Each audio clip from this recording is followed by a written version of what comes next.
इस वक़्त जो है ना बिटकॉइन को कोई थ्रेट नहीं है कि क्वांटम ये जो चिप आई है जिसका नाम है विलो, वो थियोरेटिकली पॉसिबल नहीं है। That is not possible at least today. ये जो वॉल स्ट्रीट पे बड़े-बड़े जायंट्स हैं, ब्लैक रॉक हो गया या फिर फिडेलिटी, ये बहुत ज़्यादा तादाद में बिटकॉइन बाय कर रहे हैं। तो क्या आप समझती हैं कि ऐसा वक़्त आएगा जिसमें इन लोगों के पास बहुत ज़्यादा कंट्रोल होगा बिटकॉइन की सप्लाई को लेके? टेक्नोलॉजिकली नो, बट येस, अगर ऑफ कोर्स एक मेरे पास अगर लेट्स से 18 मिलियन बिटकॉइन आ जाते हैं तो I am the king, right? अगर मैं $1 ट्रिलियन लगा के एक माइनिंग फार्म खोल लेती हूँ तो यस, मेरे पास सारी पावर आ गई to mine that bitcoin. But again फिर प्रॉब्लम ये आती है कि अगर आप रिच इकोनॉमीज में ये फार्म्स लगाओगे तो electricity is so expensive that you can't actually do it. पर आप चले जाते हो चीपर इकोनॉमीज में जहाँ पे इलेक्ट्रिसिटी सस्ती है, वहाँ पे फिर और प्रॉब्लम्स है। तो eight this point in time I don't think सो कि माइनिंग के हवाले से ये पावर सेंट्रलाइज होगी, लेकिन हाँ एक्यूमुलेशन के हवाले से डेफिनेटली सेंट्रलाइज होती जा रही है। ये तो अगर लेट्स से मैं एक हैकर हूँ तो मुझे मेरे पास ये पावर आ गई है, अज्यूमिंग मेरे पास ये पावर आ गई है कि मैं किसी भी इतने सुपरलेटिव सिक्योर कोड को क्रैक कर सकती हूँ थ्रू माय बिलो चिप, तो मैं तो फिर बैंक्स को टारगेट करूंगी ना। मैं 2 ट्रिलियन को करूंगी या 12 ट्रिलियन, 20 ट्रिलियन, 30 ट्रिलियन, 400 ट्रिलियन को करूंगी ऑब्वियसली। इस वक्त लेट्स से मैंने बिटकॉइन का कोड क्रैक कर दिया तो उसका पर्पस खत्म हो जाएगा। क्यों? क्योंकि ट्रस्ट टूट गया है। Market will dump, everyone will sell bitcoin। तो me as a thief, me as a hacker, मैं क्या करूंगी उस bitcoin को कोड को क्रैक करके? what I'm gonna get? अभी तक कोई भी ऐसा प्रोजेक्ट नहीं है जो कि बिटकॉइन को एग्जैक्टली रिप्लेस कर सके। लेकिन क्योंकि बात वही है कि टेक्नोलॉजी है, टेक्नोलॉजी चेंज होती है हर दफ़ा। हो सकता है नेक्स्ट 5 ईयर्स के अंदर टेक्नोलॉजी बिल्कुल चेंज हो जाए। तो आपको लगता है कि कोई ऐसा प्रोजेक्ट आ सकता है कि वो बिटकॉइन को रिप्लेस कर सके? नहीं, not at all। Alright, everybody, thank you very much joining again. This is our third episode of Crypto Talk with Afshin. आज हमारा जो टॉपिक है वो हमने कुछ कंसर्न्स हमें कुछ मिले थे अपने ऑडियंस की तरफ से, और ऑफ कोर्स मेरे जहन में भी कुछ कंसर्न्स हैं बिटकॉइन को लेके कि भाई अभी तो बिटकॉइन जैसी कोई चीज़ नहीं है इस वक्त। डिसेंट्रलाइज्ड, कोई कंट्रोल नहीं करता इसको, कोई कंपनी इशू नहीं करती, कोई कंट्री इसको कंट्रोल नहीं करता। इंडिपेंडेंट नेटवर्क है, डिस्ट्रीब्यूटेड आर्किटेक्चर है, और बहुत ही स्ट्रॉन्ग क्रिप्टोग्राफी है। यानी क्रिप्टोग्राफी मीन्स जो उसका नेटवर्क है, जो उसकी इनक्रिप्शन है, वो काफ़ी सिक्योर है। लेकिन ये एक टेक्नोलॉजी है, और टेक्नोलॉजी ऑफ कोर्स टाइम के साथ साथ चेंज होती है। तो बहुत से लोगों के जहन में यह सवाल है कि ठीक है, अभी तो बिटकॉइन जैसी कोई चीज़ नहीं है, लेकिन क्या अगले 3-5 साल के अंदर ऐसी कोई चीज़ आ जाए जो कि बिटकॉइन को ना सिर्फ ब्रेक कर सके उसकी सिक्योरिटी को, या उसके उससे बेहतर कोई मॉडल आ जाए सामने। तो वो जो कैपिटल फ्लो है वो बहुत तेज़ी से मूव होता है। तो जो लोग लॉन्ग टर्म प्लानिंग करके होल्ड कर रहे हैं बिटकॉइन को, उनके ज़हन में ये खदशा है, एक कंसर्न है कि भई अगर ऐसा होता है तो हमें क्या करना चाहिए? पहले से अपनी तैयारी क्या करनी चाहिए ताकि हम अपने आप को प्रोटेक्ट कर सकें किसी भी किस्म का कैपिटल आउटफ्लो के हवाले से? तो आज हमारा इसी पे टॉपिक है। तो हमारे साथ हमारी गेस्ट मौजूद हैं। अफ़शीन, कैसी हैं आप? अस्सलाम वालेकुम। वालेकुम सलाम। ठीक ठीक, आप बताइए। बिल्कुल ठीक-ठाक। तो अफ़शीन, आपकी तो डिग्री ही क्रिप्टोग्राफ़ी के अंदर है, तो आप तो बहुत अच्छी तरह इसको समझती हैं कि ये जो बिटकॉइन नेटवर्क है, जिस चीज़ का हमें पोज़ीशन किया जाता है कि भई इट इज़ वेरी सिक्योर। इस वक़्त जो टेक्नोलॉजिकल कंप्यूटिंग पावर है, वो उसको ब्रेक नहीं कर सकती। लेकिन हम देखते हैं कि टेक्नोलॉजी इवॉल्व होती है ओवर टाइम, और अभी हमने सुना कि क्वांटम कंप्यूटिंग के हवाले से कि उसमें कुछ ब्रेक थ्रूज़ हुए हैं गूगल की तरफ से, माइक्रोसॉफ्ट की तरफ से। तो हो सकता है पॉसिबल हो कि 3 इयर्स के अंदर कोई ऐसी मेन स्ट्रीम में टेक्नोलॉजी आ जाए जो बिटकॉइन की सिक्योरिटी को ब्रेक कर सके, या फिर कोई ऐसी अल्टरनेट टेक्नोलॉजी है जो उसको रिप्लेस कर सके। तो उस हवाले से थोड़ा-सा हम आपसे बात करते हैं। तो पहले तो आप ये बताइए कि जो क्वांटम कंप्यूटिंग है, वो क्या आपको लगता है कि वो इस लेवल पे है कि इस वक़्त बिटकॉइन को उससे खतरा है, थ्रेट है? और अगर है तो थोड़ा-सा आप एक्सप्लेन कीजिए कि वो कौन-सी कंपनीज़ हैं जो इस पे काम कर रही हैं? अम, देखो इस वक्त जो है ना बिटकॉइन को कोई थ्रेट नहीं है, थियोरेटिकल कोई थ्रेट नहीं है। और ऑफ कोर्स अभी जो it all started from willow quantum chip जो कि गूगल ने बनाया था और बनाया है, और गूगल इस पे तकरीबन 20-30 साल से काम कर रहा है, या जो गूगल के पार्टनर्स हैं they are working for last 20-30 years to create this chip, जो कि उन्होंने फाइनली चिप क्रिएट कर ली हुई है। अब eight this point in time जिस वक्त हम लोग रिकॉर्ड कर रहे हैं उसके पास इतनी पावर नहीं है, उसके पास ऐसी कोई भी पावर नहीं है कि वो बिटकॉइन के कोड को क्रैक कर सके या कोई उसको सिक्योरिटी थ्रेट हो। और इस पॉडकास्ट में मैं डिटेल में जाऊंगी, लेकिन मैं कोशिश पूरी यही करूंगी कि जितना मैं बेसिक एक बहुत ही बेसिक लेवल पर रहकर समझा सकूं आपकी ऑडियंस को, ताकि उनको एक्चुअली समझ में आए कि मैं क्या कहना चाह रही हूँ, avoiding all the technical jargons। तो no, there is no threat to bitcoin at least for 10 to 20 years, next 10 to 20 years at this given point in time। ठीक है, तो अभी हमने देखा था मेरे ख़्याल में 2 या 3 महीने की बात है जब एनवीडिया के सीईओ ने ये स्टेटमेंट दी थी कि भाई जो क्वांटम कंप्यूटिंग है, वो अभी मेन स्ट्रीम से बहुत पीछे है, यानी कि उसको हो सकता है 10 साल लग जाएँ आने में, और उसके बाद ही जो है क्वांटम कंप्यूटिंग के स्टॉक्स जो है वो बिल्कुल क्रैश हो गए थे। लेकिन बाद में फिर उसने अपनी स्टेटमेंट चेंज की, आपने शायद देखा होगा। तो मुख्तलिफ कन्फ्लिक्टिंग स्टेटमेंट्स हैं कि कुछ लोग कह रहे हैं कि अभी इट इज़ डेकेड्स अवे, कुछ लोग कह रहे हैं it is like few years away. तो आप अगर समझती हैं कि क्वांटम कंप्यूटिंग अभी बहुत ज़्यादा इतनी मैच्योर नहीं है या इतनी कमर्शियलाइज़ नहीं हुई है, तो इसके अलावा भी आप समझती हैं कोई थ्रेट है बिटकॉइन के नेटवर्क को? और एक चीज़ मैं आपसे और ये पूछना चाहूँगा कि जैसे ये जो वॉल स्ट्रीट पे बड़े-बड़े जायंट्स हैं, ब्लैक रॉक हो गया या फिर फिडेलिटी, ये बहुत ज़्यादा तादाद में बिटकॉइन बाय कर रहे हैं, और माइक्रो स्ट्रेटजी जो माइकल सेलर है वो भी। तो क्या आप समझती हैं कि ऐसा वक्त आएगा जिसमें इन लोगों के पास बहुत ज़्यादा कंट्रोल होगा बिटकॉइन की सप्लाई को लेके, और एक आम रिटेल इन्वेस्टर जो है वो उस तरह से उसको जो है वो ओन नहीं कर पाएगा? क्या ये खदशा है आपको? If you are an investor in the US, in Canada, or in Europe, and you are considering investing into Dubai real estate market, this video is for you because we have a platform called Stake, which allows you to invest into the residential real estate market and start earning rental income right away without going through a lengthy documentation process or coming up with a heavy down payment. Stake is built upon the concept of crowdfunding. So it is democratizing the entire investment strategy and allows you to own a single unit of the entire investment portfolio. So you don't have to own the entire property, right? You can be part of the pool that can actually own a piece of property, a piece of real estate. So that allows you to start with as low as 2,000 dirhams and you can slowly ramp up. So as you start investing into it, you can not only own a bit of real estate, but you also get a portion of the rental income on monthly basis. So it's a passive investment strategy, diversifying your portfolio from traditional North American or European markets into Dubai, which is hustling and bustling and growing very fast and allows you to build your wealth over time. So don't delay. There is a link down there in the description. If you click on this, it will give you free 200 dirhams in your account right away to start with, and you can thank me later. हाँ, बिल्कुल, तो आपके आपने 2 सवाल किए मुझसे, तो पहला सवाल ये कि इन्विडिया के सीईओ ने क्या कहा और फिर उसने अपना स्टेटमेंट चेंज कर लिया। तो देखो, नॉइज़ तो बहुत होंगी मार्केट में, बहुत ज़्यादा नॉइज़ेज़ होंगी, बहुत सारे क्लिकबेट्स आर्टिकल्स आएँगे, बहुत सारे पॉडकास्टर्स को या यूट्यूबर्स को, कंटेंट क्रिएटर्स को पे किया जाएगा to talk in favour of Nvidia, to talk in favour of Google, to talk against Google, Microsoft, whatever. तो ये तो नॉइज़ रहती है। मैं जब किसी भी चीज़ पे रिसर्च करती हूँ, तो मेरा कोर ये होता है कि टेक्नोलॉजी क्या कह रही है। बिकॉज़ मेरा एक टेक्नोलॉजिकल बैकग्राउंड है, तो मैं टेक्नोलॉजी से दूर हो नहीं सकती हूँ, चाहते हुए भी दूर नहीं हो सकती हूँ। तो मैं ये देखती हूँ कि पॉसिबली थियोरेटिकली है क्या? अगर थियोरेटिकल कोई चीज़ पॉसिबल है, तो फिर वो प्रैक्टिकल पॉसिबल बनेगी ना। तो eight this point in time, जो कि क्वांटम, ये जो चिप आई है जिसका नाम है विलो, गूगल ने इजाद की है, गूगल ने बनाई है, वो थियोरेटिकली पॉसिबल नहीं है।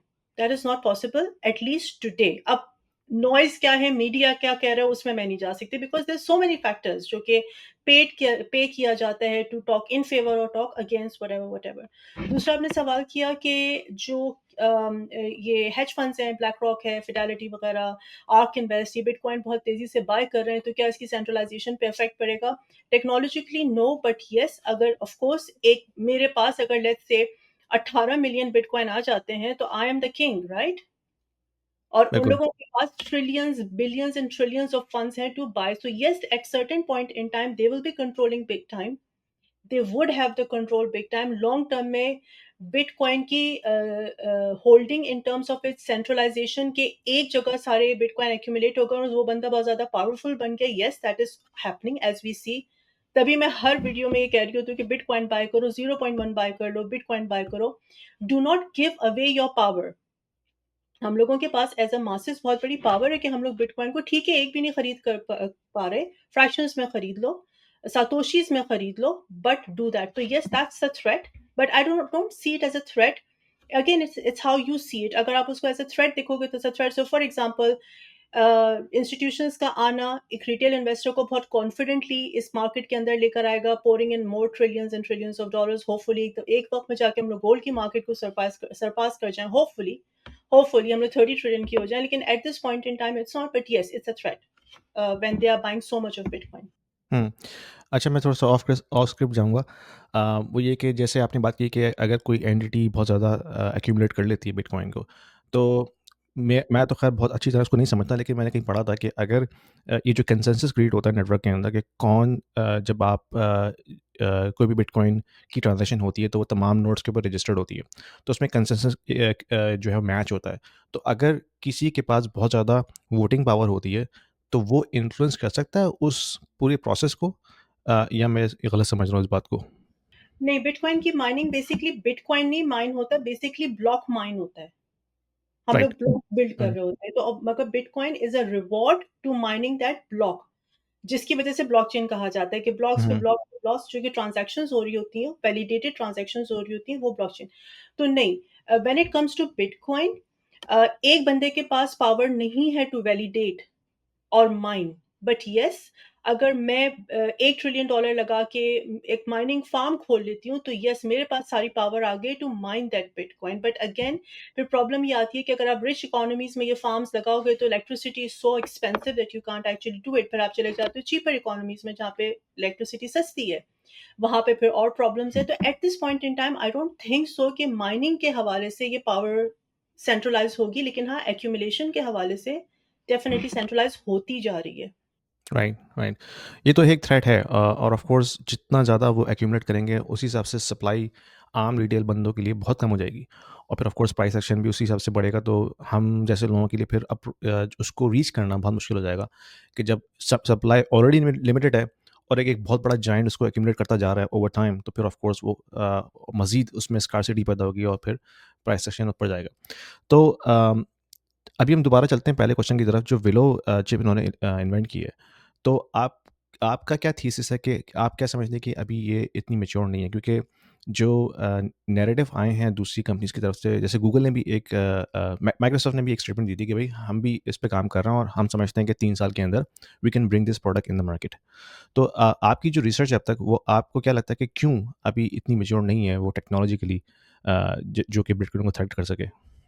2 रीज़न्स हैं। एक तो मैं डिटेल में भी जाती हूँ, लेकिन पहले मैं डिटेल में जाने से पहले आपको ये समझा दूँ कि अगर इस वक़्त सबसे ज़्यादा किसी को थ्रेट है from quantum computing, from willow chip, तो वो थ्रेट बिटकॉइन को नहीं है, वो थ्रेट है गवर्नमेंट्स को, बड़ी-बड़ी कॉर्पोरेशंस को, एप्पल को, माइक्रोसॉफ्ट को, जो कि कहीं ज़्यादा वर्थ इट हैं when it compares to bitcoin. तो बिटकॉइन तो इस वक़्त रफली 2 ट्रिलियन की मार्केट है ना। एप्पल है, माइक्रोसॉफ्ट है, गूगल है, गवर्नमेंट के इदारे हैं, बैंक्स हैं। बिल्कुल। वो वर्थ फा मतलब अगर कलेक्टिव हुँ, देखा जाए तो $500 ट्रिलियन से ऊपर की है। तो अगर हाँ। ऐसे में बिटकॉइन का हैकर नंबर तो बहुत बाद में आएगा, पहले ये चलिए, सर्विसेज़ अटैक होंगी। हाँ। वो तो बेबी है। तो अगर लेट्स से हुँ, मैं एक हैकर हूँ, तो मेरे पास ये पावर आ गई है, अज्यूमिंग मेरे पास ये पावर आ गई है कि मैं किसी भी इतने सुपरलेटिव सिक्योर कोड को क्रैक कर सकती हूँ थ्रू माय विलो चिप, तो मैं तो फिर बैंक्स को टारगेट करूंगी ना। मैं 2 ट्रिलियन को करूंगी, या 12 ट्रिलियन, 20 ट्रिलियन, 30 ट्रिलियन, 400 ट्रिलियन को करूंगी, ऑब्वियसली। तो बिटकॉइन को वो थ्रेट नहीं है जितना थ्रेट इन लोगों को है फ्रॉम बिलो चिप। नाउ, ये बात समझना है कि थ्रेट क्यों है, क्यों नहीं है। 2-3 चीज़ों को अंडरस्टैंड करना बहुत ज़रूरी है कि डिसेंट्रलाइज़ेशन क्या है। आपके ऑडियंस के लिए बहुत आसान ज़बान में समझा दूँ। डिसेंट्रलाइज़ेशन इज़, तो फॉर एग्ज़ाम्पल मेरे पास $1 बिलियन है, राइट? और वो $1 बिलियन मैंने एक बैंक अकाउंट में रखा हुआ है। तो it's very tempting, very juicy for the hackers, for the thieves to come and crack my codes for the bank, right? लेकिन अगर वही $1 बिलियन को लेके मैं 1 बिलियन बैंक अकाउंट्स में डाल दूं, $1 ईच, यानी कि $1 मेरा एक बैंक अकाउंट में पड़ा हुआ है, तो वो किसी भी थीफ के लिए, किसी भी हैकर के लिए टेम्पटिंग नहीं है, because it's extremely time intensive, so they would not bother. That's the difference between centralisation and decentralisation. और यहीं पे बिटकॉइन की डिसेंट्रलाइजेशन कम्स इन, कि आप एक्यूमुलेट तो कर सकते हो, आप एक्यूमुलेट करके तो उसको लाइक कंट्रोल कर सकते हो, बट यू कैन उसके नेटवर्क को आप सेंट्रलाइज नहीं बना सकते हो।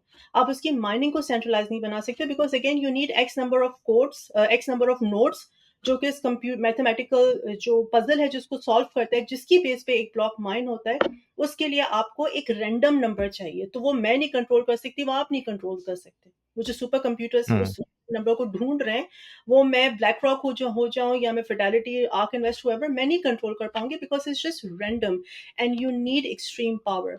तो that is what it is कि I don't think so technologically is possible है। दूसरी चीज़ जो क्वांटम कंप्यूटर्स हैं इस वक़्त वो इसकी कोड को यूँ नहीं क्रैक कर सकेंगे क्योंकि the moment because it kills the purpose. Technology पे मैं बात पे आती हूँ। इस वजह से कि अगर इस वक़्त लेट्स से मैंने बिटकॉइन का कोड क्रैक कर दिया, तो उसका पर्पस खत्म हो जाएगा। क्यों? क्योंकि ट्रस्ट टूट गया हुआ है। Market will dump, everyone will sell bitcoin. तो me as a thief, me as a hacker, मैं क्या करूँगी उस बिटकॉइन को कोड को क्रैक करके? What I am gonna that's a good get? Point. हाँ। There is no point, right? क्योंकि और हुँ, अगर फिर कोई कहे कि अच्छा, अगर लेट्स से ब्लैक रॉक या कोई बहुत बड़ी पावरफुल एजेंसी इस खबर को छुपाने की कोशिश करे बिफोर दे सेल इट, ऐसा भी नहीं हो सकता क्योंकि बहुत सारे नर्ड्स बैठे हुए हैं, millions and millions of nerds बैठे हुए हैं जो 24/7 ब्लॉकचेन, बिटकॉइन की ब्लॉकचेन नेटवर्क को ऑब्जर्व कर रहे हैं। हुँ। उनका कोई काम नहीं इस वाइस के ऑब्जर्व करने के, and they are doing it, so you can't do that. तो देयर इज नो पॉइंट कि मैं बिटकॉइन के कोड को क्रैक कर दूं। It's gonna kill the purpose. Market ने डंप हो जाना है। हाँ, ये आपने बड़ा इम्पोर्टेंट पॉइंट उठाया, इसके बारे में मैंने सोचा नहीं था कि अगर कोई इसको हैक करके स्टील भी कर ले आपके कॉइन्स और और ये तब होता है जब बिटकॉइन की सिक्योरिटी अंडरमाइन हो जाती है, तो ऑफ कोर्स फिर तो वो बिल्कुल ही यूज़लेस हो जाएगा, किसी के लिए भी। हाँ, तो ये तो मैंने सोचा नहीं था, बहुत अच्छा पॉइंट है आपका। अम, अच्छा अब ये बताइए कि बिटकॉइन के अलावा मतलब क्वांटम कंप्यूटिंग के अलावा आप समझते हैं कोई ऐसी थ्रेट है बिटकॉइन को? फॉर एग्ज़ाम्पल हमने देखा कि 2008 से जब से बिटकॉइन लॉन्च हुआ है, उसके बाद हज़ारों की तादाद में बल्कि लाखों की तादाद में ये जो मीम कॉइन्स आए हैं, अल्टरनेटिव क्रिप्टो करेंसीज़ आई हैं। अ, सब ने कोशिश की है कि वो बिटकॉइन को रिप्लेस करे, लेकिन अभी तक ऐसा हो नहीं सका क्योंकि उन्होंने किसी एक चीज़ को पकड़ के उसको इम्प्रूव करने की कोशिश की। किसी ने उसकी जो एनर्जी कंज़म्पशन है उस पे टारगेट किया, किसी ने उसकी जो ट्रांज़ैक्शन टाइम है उस पे टारगेट किया है, लेकिन अभी तक कोई भी ऐसा प्रोजेक्ट नहीं है जो कि बिटकॉइन को एग्ज़ैक्टली रिप्लेस कर सके। लेकिन क्योंकि बात वही है कि टेक्नोलॉजी है, टेक्नोलॉजी चेंज होती है हर दफ़ा। हो सकता है नेक्स्ट 5 ईयर्स के अंदर टेक्नोलॉजी बिल्कुल चेंज हो जाए।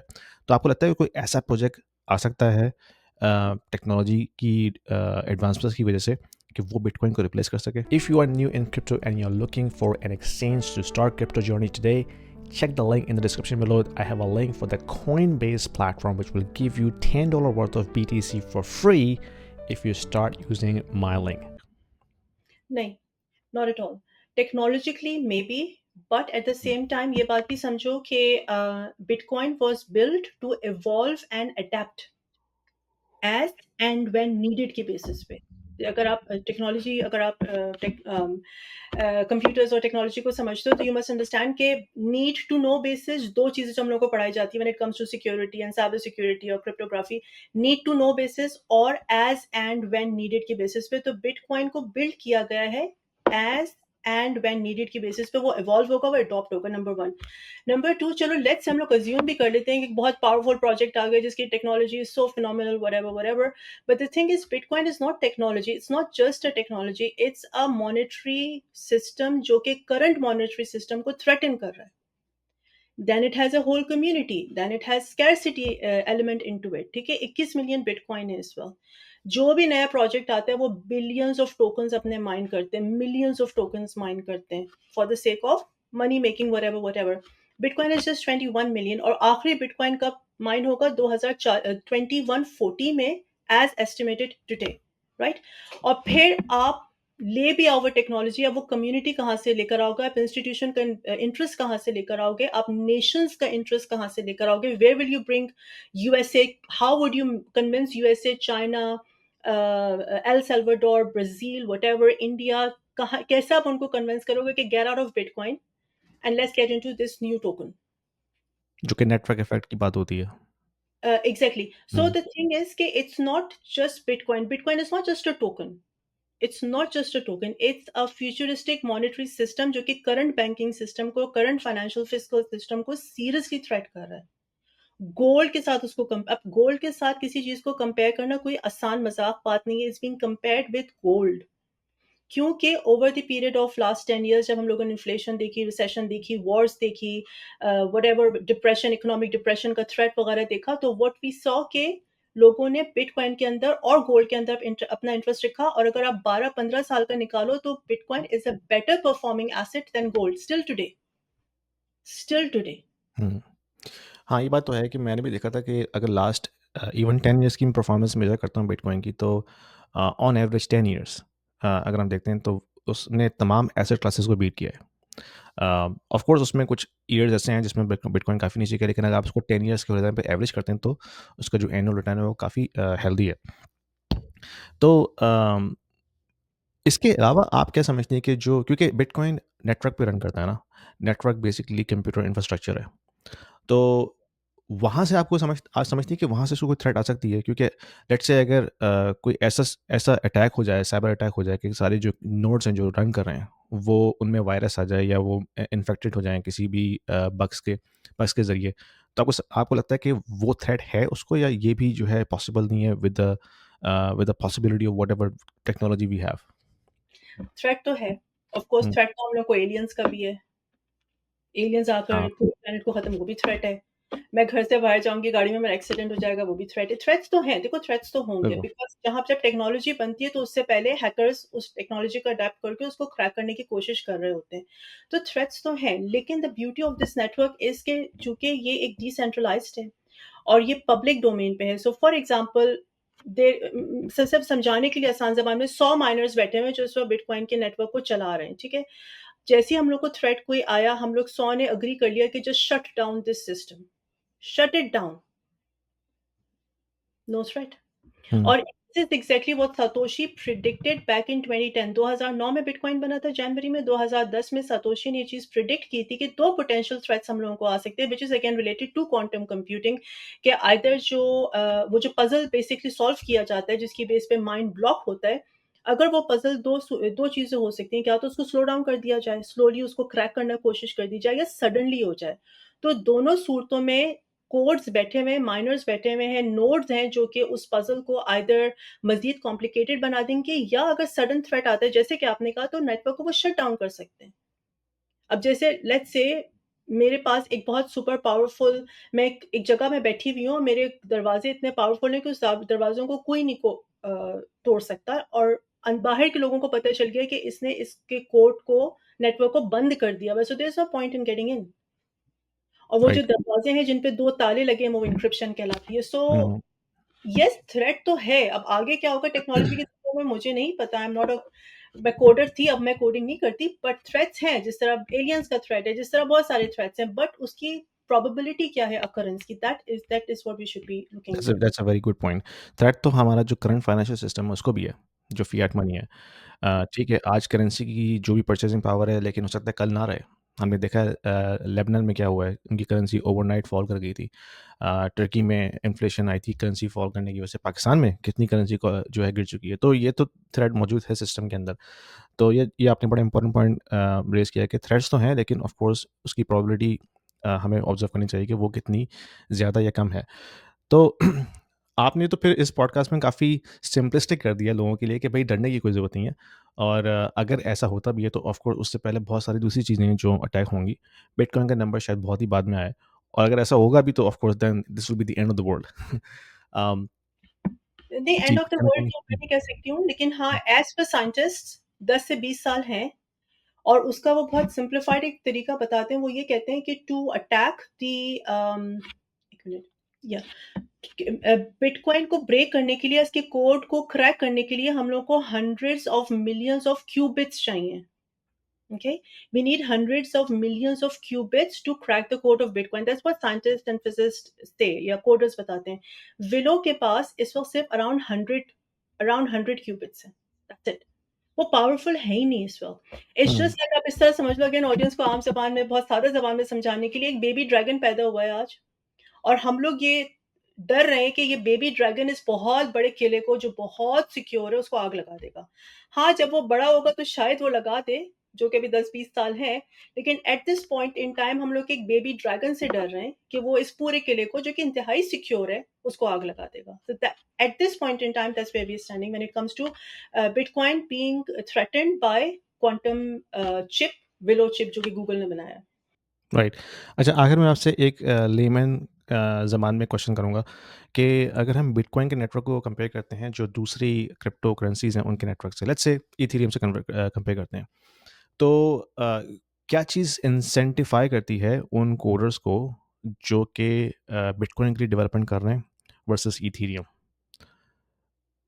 आप किस कॉन्टेक्स्ट में, आप टेक्नोलॉजिकल कॉन्टेक्स्ट में जाना चाह हाँ, रहे हो या? टेक्नोलॉजी यानी कि अगर जैसे मैं एक डेवलपर हूँ और मेरे पास क्या इंसेंटिव है कि मैं बिटकॉइन की नेटवर्क के लिए काम करूँ वर्सेस इथेरियम या सोलाना या सुई उसके लिए काम करूँ? देखो, इथेरियम और बिटकॉइन का कोई कंपैरिजन नहीं है। There is no comparison between both. Ethereum की ब्लॉकचेन के ऊपर डैप्स क्रिएट होती हैं, एप्स क्रिएट होती हैं, डीफाई का पूरा सेक्टर बना हुआ है, मीम कॉइन्स का पूरा सेक्टर बना हुआ है, मगर बिटकॉइन की ब्लॉकचेन के ऊपर ऐसा कुछ नहीं है, उसके ऊपर कोई डेवलपमेंट नहीं हो रही है। इट्स होल्ली सोल्ली नेटवर्क जहाँ पे बिटकॉइन माइन हो रहा है, और वो माइन फिर माइनर्स जाके मार्केट में बेचते हैं और अपना पैसा कमाते हैं, और फिर वो बिटकॉइन में आप खरीदते हैं, फिर हम लोग उसको होल्ड करते हैं, उसकी प्राइस ऊपर तो बिटकॉइन इथेरियम का आपस में कोई कंपैरिजन नहीं है इन terms of technology. Even price के हिसाब से भी मेरे ख्याल से कोई कंपैरिजन नहीं है। तो लेट्स से अगर मैं कोडर हूँ, मैं एक डेवलपर हूँ, तो obviously then I will choose between Ethereum, Solana, Sui, से whatever Ada, Cardano, what. लेकिन अगर मैं होली सोली माइनर हूँ, मेरा सिर्फ काम माइनिंग है, तो I stick to Bitcoin because that is the most lucrative. But again Bitcoin को माइन करना एवरी हार्विंग साइकिल, जो कि 4 साल बाद होती है, उसको माइन करना मजीद मुश्किल से मुश्किल होता जा रहा है। इलेक्ट्रिसिटी इंटेंसिव होता जा रहा है, आपको बहुत ज्यादा पावर चाहिए होती है। तो दैट्स डिफरेंट थिंग, लेकिन इन दोनों का आपस में कोई कंपैरिजन नहीं है for me as a developer कि मुझे क्या इंसेंटिव मिलेगा। So this I don't think so this any comparison right. Between. हाँ, ये अक्सर लोगों के ज़हन में क्वेश्चन होता है। मेरा कुछ दोस्त ऐसे हैं जो नॉन टेक्निकल बैकग्राउंड से हैं, फाइनेंस से हैं। तो मेरी अक्सर उनसे बिटकॉइन के हवाले से बात होती है, तो वो ये कहते हैं कि यार ये तो टेक्नोलॉजी है and it technology can change any time. तो मैं क्यों इस पे इन्वेस्टमेंट करूँ, क्योंकि मुझे पता है, मुझे ये खदशा है कि नेक्स्ट 5 ईयर में कुछ और चीज़ आ जाएगी और फिर उसको रिप्लेस कर देगी। तो आई थिंक ये जो हमने पॉडकास्ट में बात की है, ये काफ़ी इंपॉर्टेंट है उन लोगों के लिए समझने के लिए कि भाई बहुत सारी डिफरेंसेस हैं बिटकॉइन नेटवर्क में और अदर प्रोजेक्ट्स के अंदर। तो आप उसको एप्पल्स कंपेयर नहीं कर सकते। और फिर ऑफ कोर्स जो थ्रेट्स हैं वो थ्रेट्स हैं, लेकिन वो इतनी एमिनेंट नहीं है कि आप अभी से जो है वो बिटकॉइन बेचना शुरू कर दें। तो ज़बरदस्त आपने काफ़ी इसको एक्सप्लेन किया आसान ज़बान के अंदर। तो before we wrap it up, कोई आखिरी थॉट आपके जहन में जो आप शेयर करना चाहें ऑडियंस के साथ इस टॉपिक के हवाले से? Are you feeling lost in the complexity of global economy and trying to understand how this is going to impact your investment portfolio? You are not alone, my friend. I have been through and I have learned the hard way, and I'm trying to converge all of my experience and learnings into a course that I just designed specifically for you. In this course, Mastering Macroeconomic Fundamentals for Investment Strategies, I'll show you how to decode the economic trends, navigate market cycles, and build smarter, adaptable investment strategies. You're going to learn, analyze key indicators like GDP, inflation, and yield curves, identify opportunities in commodities and crypto alike, and adjust your portfolio to thrive in any cycle. With real-world examples and actionable insight, this course will empower you to invest with confidence, no matter what the market is. Don't just react to the news, understand them. Enroll now and take control of your financial future today. जो बहुत ज़्यादा भी, जब ये willow आया था, Google ने announce किया कि हमने विलो बना लिया हुआ है, तो बड़ा थ्रेट था कि बिटकॉइन बेच दो वगैरह वगैरह वगैरह। तो उस हवाले से मैं बताऊं आपको कि इस वक्त अगर सबसे ज़्यादा किसी को रिस्क है विद फिगर्स, अगर इसमें सबसे ज़्यादा रिस्क है गूगल, विलो से किसी को गूगल का जो क्वांटम चिप है, वो है सेंट्रल बैंक्स को। क्योंकि सेंट्रल बैंक्स इस वक्त hundreds of trillions of dollars hold किए हुए in terms of debt, currency और रिजर्व्स एंड गोल्ड। तो जो भी हैकर है वो उसको पहले टारगेट करेगा। फिर मिलिट्री सिस्टम्स को बहुत बड़ा थ्रेट है। मिलिट्री सिस्टम्स को बहुत बड़ा थ्रेट है, क्योंकि यूएस मिलिट्री का जो बजट है वो 850 बिलियन डॉलर्स पर ईयर है। तो एज अ हैकर मुझे वो ज़्यादा टेम्पटिंग लगेगा एज कम्पेयर टू बिटकॉइन। क्यों? क्योंकि मैं वो सिस्टम हैक करके सिर्फ पैसा नहीं हासिल करूंगी, मैं बहुत बड़ी पावर भी हासिल कर लूंगी। हुँ, बिल्कुल। इसी और फिर उसकी कॉस्ट भी इन्वॉल्व होगी ना, अगर आपने क्वांटम कंप्यूटिंग का कोई सिस्टम डेवलप करना है, तो वो इटसेल्फ इज़ वेरी एक्सपेंसिव उसको बिल्ड करना।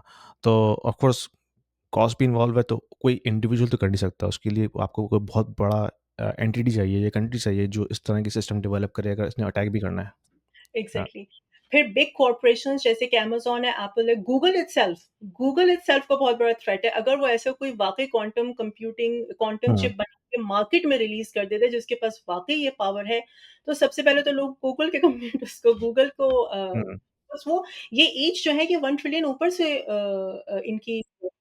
सो आई थिंक सबसे बड़ा थ्रेट इनको है, ठीक है? फिर Apple itself is $3 trillion worth company. Apple को कोई हैक करेगा, बिटकॉइन को क्यों करेगा? It's just 2 trillion.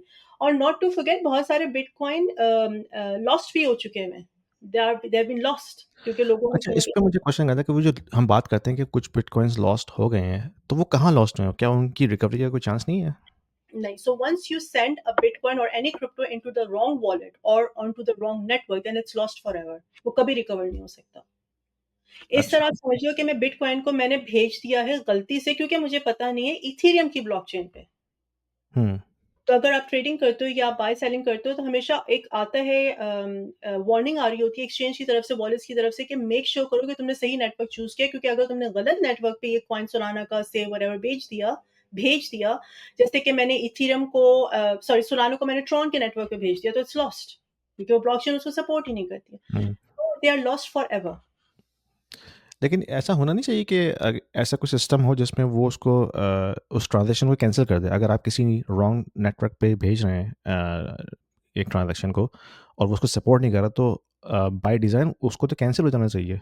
तो ऐसा ये मतलब ये तो बहुत बड़ा टेक्नोलॉजिकल गैप है। फिलहाल ऐसा कुछ भी नहीं है। फिलहाल अच्छा। अगर तभी वो आपको बार-बार हर एक्सचेंज वॉलेट आपको बार-बार पूछेगा, आर यू श्योर कि तुमने सही नेटवर्क चूज़ किया हुआ है? वन्स हाँ। It's lost, it's lost, it's lost. जिसकी वजह से बहुत सारे टोकन्स और बहुत सारे लोगों के बिटकॉइन्स लॉस्ट भी हो गए, but that's the sad thing, but that's what it is. इसी वजह से डिसेंट्रलाइज़ेशन है ना, कि वो लॉस हो गया, लॉस हो गया। मैं कितनी भी पावरफुल हूँ, मैं कितना भी मैं पैसा लगा लूँ, I can not retain it, I can not hmm. Retrieve it. उसके लिए तो फिर काफ़ी ज़्यादा एजुकेशन की ज़रूरत है एक आम बंदे के लिए। अगर किसी ने इसमें आके ट्रेडिंग करनी है या इवन होल्ड भी करना है लॉन्ग टर्म के लिए, तो मेरे ख़्याल में इसमें काफ़ी एजुकेशन की ज़रूरत है, एक रिटेल बंदे के लिए। आपको नहीं लगता? एजुकेशन तो नहीं, मेरे ख़्याल से यूट्यूब के ऊपर बहुत अच्छा कंटेंट है just to hmm, show you कि कैसे आप वॉलेट्स टू वॉलेट ट्रांसफ़र करो, कैसे बाइनेंस से खरीद के ट्रस्ट वॉलेट में ट्रांसफ़र करो, तो बहुत अच्छा है। लेकिन हाँ, अब कोई इतना भी लेज़ी ना हो कि वो 5 मिनट की यूट्यूब की वीडियो भी ना देखना चाहे, तो उसका तो मेरे पास किसी बिल्कुल, के पास सवाल नहीं है, बट बिल्कुल। अब बिलीव मी बहुत से लोग होते हैं ऐसे लेज़ी कि वो नहीं देखते और बस वो कहते हैं just let me just try it out उनका और लॉस हाँ, देखो लॉस। अगर बिल्कुल। आप टेक्नोलॉजी में अगर आप बिटकॉइन क्रिप्टो में इन्वेस्ट करना चाहते हो तो आपको लर्न करना पड़ेगा। There is no magic happening है। यहाँ पे कोई रातों-रात अमीर नहीं बन रहा हो, यहाँ पे कोई मैजिक थिंग नहीं है। यू हैव देखो, अगर आप एप्पल का स्टॉक खरीदते हो, लेट्स से अर्ली 2000s में किसी ने एप्पल का स्टॉक खरीदा था, तो उन लोगों ने मेहनत की होगी ना, पढ़ा होगा ना, खबरों को देखा होगा ना, छानबीन की होगी ना कि एप्पल है क्या? हुँ, बिल्कुल। आपको टाइम तो लगाना पड़ेगा, लेकिन अगर आप इतने लेज़ी हो कि नहीं जी मैंने कुछ करना ही नहीं है, अब मनो हाँ, सलवा उतरे हो, फिर हम लोग गलत ज़माने में हैं। बिल्कुल। ऐसा नहीं होता है। खैर, ऐसे होते हैं लोग। एनीवे लेकिन आप काफ़ी कंटेंट क्रिएट करती हैं लर्निंग के हवाले से, तो किसी को भी अगर इस में एजुकेशन लेनी है तो ऑफ़ कोर्स अफ़शीन का बहुत कंटेंट है यूट्यूब के ऊपर और टिकटॉक के ऊपर और इंस्टा के ऊपर, जो बहुत बेसिक लेवल पे इनकी जो है वो टिप्स होती हैं और मार्केट अपडेट्स होती हैं। तो प्लीज़ जाके इनको सब्सक्राइब कीजिए और उनसे लर्न कीजिए। तो अफ़शीन, थैंक यू वेरी मच, बहुत-बहुत शुक्रिया। और ये काफ़ी कॉम्प्लेक्स टॉपिक्स था, आपने इसको बहुत सिम्प्लीफाई करके लोगों को समझाया है। तो आई होप कि लोगों को उससे काफ़ी फ़ायदा हुआ होगा और हम आपसे नेक्स्ट वीक दोबारा मिलेंगे इंशाल्लाह। इंशाल्लाह, thank you so much. Thank you. Thank you.